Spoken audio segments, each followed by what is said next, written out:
अस्सलामुअलैकुम रहमतुल्लाहि वबरकातुहू। आदाब है। अल्लाह सुब्हान व तआला की रहमत बरकत आप सब पर बनी रहे। उम्मीद है कि आप सब अपने अपने घरों में खुश होंगे और आज रमज़ान का तीसरा दिन है और उम्मीद है कि आप सब भी रमज़ान मना रहे होंगे और आप सबको रमज़ान मुबारक हो। बहुत बहुत आप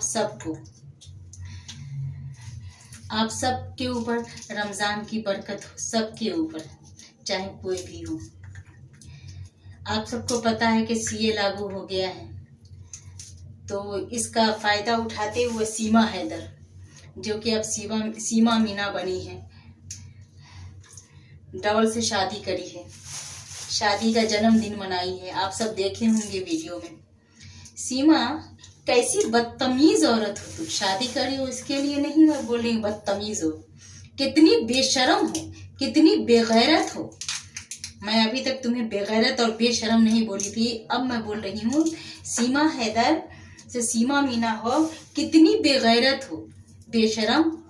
इतनी उम्र की हो गई हो, 40 पार की हो गई हो और अपने औलाद के बराबर के लड़कों से शादी करी हो, बेशरम गद्दार।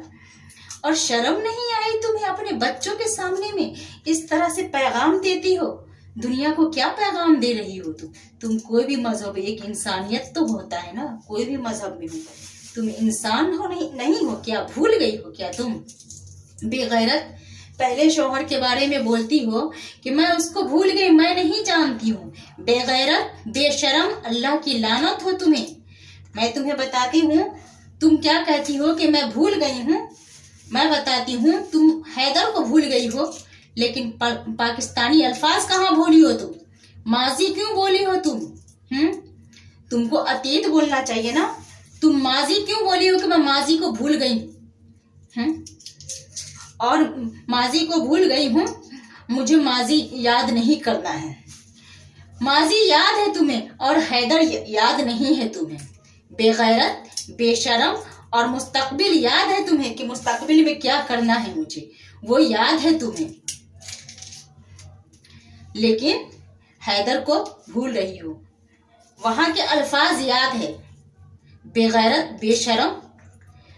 और मैं उन सब को कहती हूँ जो सीमा का साथ देते हैं। मैं और एपीसी को कहती हूँ, एपीसी आप कुछ भी कर लीजिए इसकी खुशियां दिलाने के लिए, कुछ भी कर लो आप लोग का तो चक्कर है, इसमें तो कोई शक नहीं है।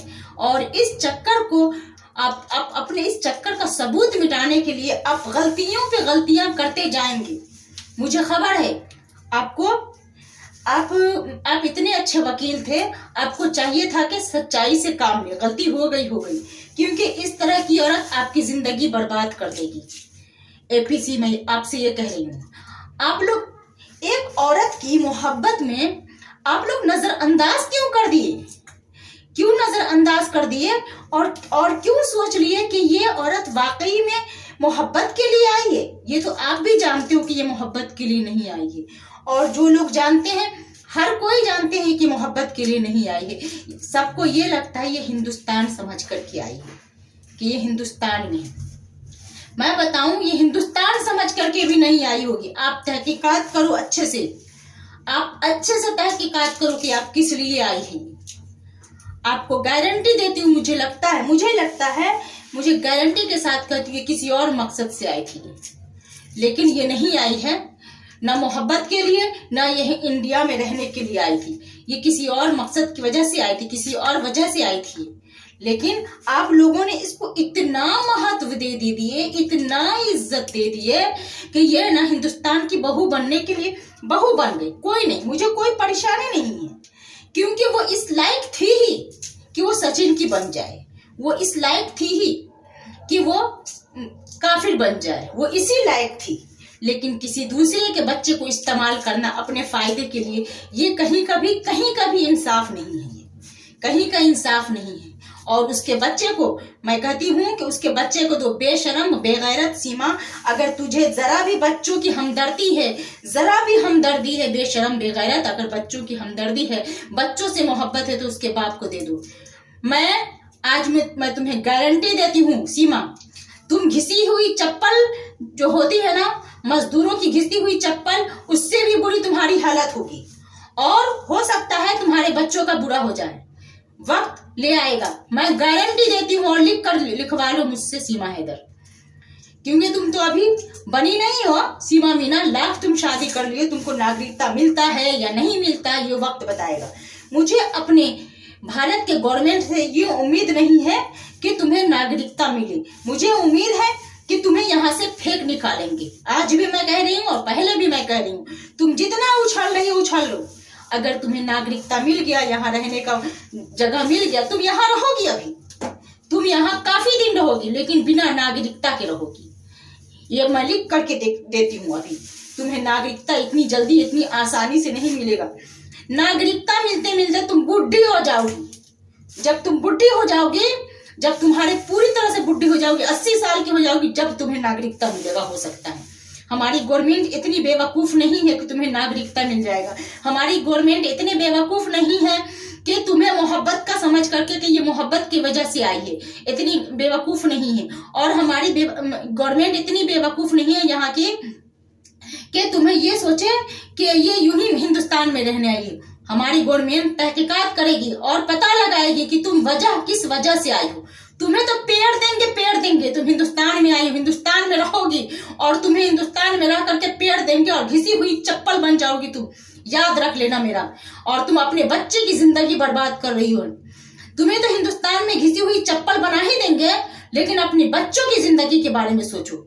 अगर तुम्हें थोड़ी सी भी मोहब्बत है, बेगैरत बेशर्म कहीं की, बेहया कहीं की, नंगी औरत कहीं की, जिस्म नहीं खोली तो क्या मतलब, तुम हो ही नंगी औरत। पता नहीं किस तरह की हो, नालायक कहीं की। तुम्हारे माँ बाप जिस वक्त तुम्हें पैदा किए होंगे तो उस वक्त तुम पता नहीं कौन सी घड़ी रही होगी जिस वक्त तुम पैदा हुई हो, बेशर्म कहीं की, नालायक कहीं की। तुम हैदर को कह रही हो कि बुरा है। याद रख लेना, मैं तुम पे भविष्यवाणी करती हूँ कि सचिन दूसरी शादी करेगा। मैं तुम्हें कहती हूँ, तुम्हें कूड़े की टोकरी में डाल देगा वो सचिन। मैं कहती हूँ सचिन अभी बच्चा है, सचिन के पास अकल नहीं है। सचिन जिस दिन अक्लमंद होगा उस दिन तुम्हें पता चलेगा कि तुम क्या हो। तुम सचिन को अक्लमंद बनाओगी, तुम सचिन को मजबूत करोगे, लेकिन वही सचिन तुम्हें देख लेना धक्के मार के भगाएगा, धक्के मारेगा तुम्हें बुढ़ी बना करके एकदम से, जब तुम्हारे पास कुछ नहीं रहेगा। और तुम अपने बच्चे को बचाना चाहती हो तो बचा लो। जो दुनिया में चला आ रहा है, जो दुनिया के साथ होता आ रहा है, वो हो करके रहेगा। लाख तुम सोचोगी कि मेरे पास पैसे आ जाएंगे तो मैं अपने बच्चे को बचा लूंगी, लाख सोचोगी कि मैं कुछ कर लूंगी। तुम्हारे पास मौका है और मौका से फायदा उठाओ। सीमा हैदर, मौका से फायदा उठाओ, अपने बच्चे को भेज दो और आप रहो हिंदुस्तान में। तुम हिंदुस्तान से कोई नहीं भगाने वाला। मैं भी नहीं चाहती हुई तुम पाकिस्तान जाओ, तुम रहो हिंदुस्तान में।